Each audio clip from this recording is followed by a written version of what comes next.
Hello friends, welcome back to my channel. और आज हम बात करेंगे इस वीडियो में कि अगर आपके पास कोई कोर्ट में केस चल रहा है या कोई केस आपके खिलाफ कर देता है तो उस केस में आपको कोर्ट में केस लड़ना चाहिए या नहीं लड़ना चाहिए, इसके बारे में ये पूरी वीडियो जो है रहेगी। और कौन से केसेस में आपको डिफेंस करना चाहिए, नहीं करना चाहिए, अगर कोर्ट में केस करने जा रहे हैं, आपकी तरफ से केस दाखिल हो रहा है तो उस केस में क्या करना चाहिए, तो सारा कुछ इस वीडियो में मैं बताऊंगी। तो ध्यान से एंड तक इस वीडियो को देखिएगा। तो सबसे पहले कि अगर हम कोर्ट में केस दाखिल करते हैं, उस केस में तो पहले तो हम उस पार्टी को जिसके खिलाफ हम कोर्ट में केस दाखिल कर रहे हैं उसको नोटिस भेजते हैं कि ऐसे ऐसे आप जो भी डिस्प्यूट है उसको सॉल्व कर लीजिए, अदरवाइज मुझे कोर्ट में जाना पड़ेगा। तो उस केस में आप कोर्ट में जाते हैं। अगर वो नोटिस देने के बाद भी, लीगल नोटिस देने के बाद भी वह व्यक्ति जो है जिसके खिलाफ आप केस करने जा रहे हैं वह नहीं मानता है तो उस केस में आपका केस दाखिल करना बनता है, क्योंकि जो दूसरी पार्टी है वह क्या है, किसी भी डिस्प्यूट को रिजॉल्व करने के लिए तैयार नहीं है। लेकिन अगर फैमिली कोर्ट से रिलेटेड केसेज हैं, जैसे कि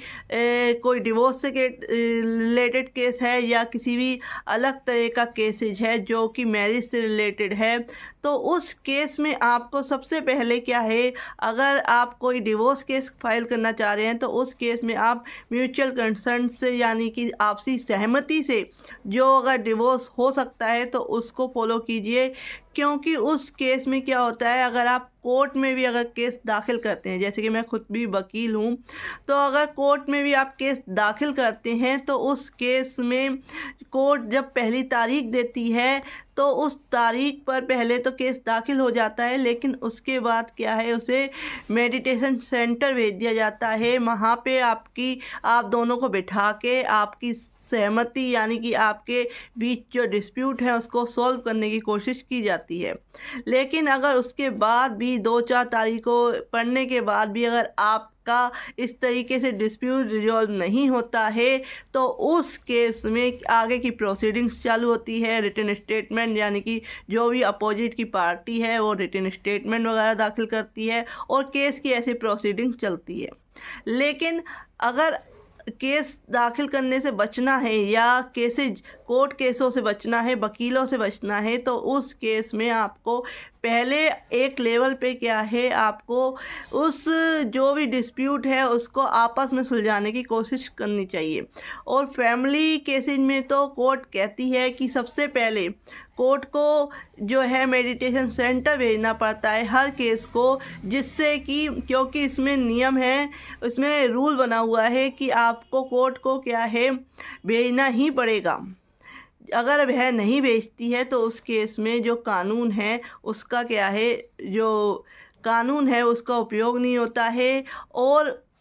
कोर्ट अगर मेडिटेशन के लिए भेजती है उसमें आप दोनों को बिठाया जाता है, आपको समझाया जाता है कि इस तरीके से अगर आप आपस में जो है आपके बीच में जो भी झगड़े हैं आप उसको सॉल्व कर लीजिए। और अगर उसके बाद भी आप दोनों को समझा के, एक जो प्रोफेशनल जो मेडिटेशन सेंटर में जो व्यक्ति होता है वह आपको समझाने की कोशिश करता है और उसके बाद भी आपके बीच में सहमति नहीं बनती है, उस केस में आगे की प्रोसीडिंग्स चलती हैं। तो मेरा मानना है कि अगर आपके आपस में बैठ के अगर किसी केस को सॉल्व कर दिया जाए तो आप कोर्ट कचहरी से बच सकते हैं और कोर्टों के चक्कर लगाने से बच सकते हैं, आपकी रेपुटेशन भी ख़राब नहीं होगी। तो सबसे पहला ये तरीका है। अगर उसके बाद भी अगर नहीं, दोनों पार्टियां नहीं मानती हैं, दोनों, क्योंकि एक तरफ से क्या है केस नहीं लड़ा जाता है, दोनों पार्टियों को सहमत होना पड़ेगा, तभी क्या है उस केस का जो सॉल्व होगा, जो डिस्प्यूट है वो सॉल्व होगा। तो आपको सबसे पहले, अगर आप नहीं हैं, और सेकंड ऑप्शन तो यही है कि आपको कोर्ट में केस लड़ना पड़ेगा।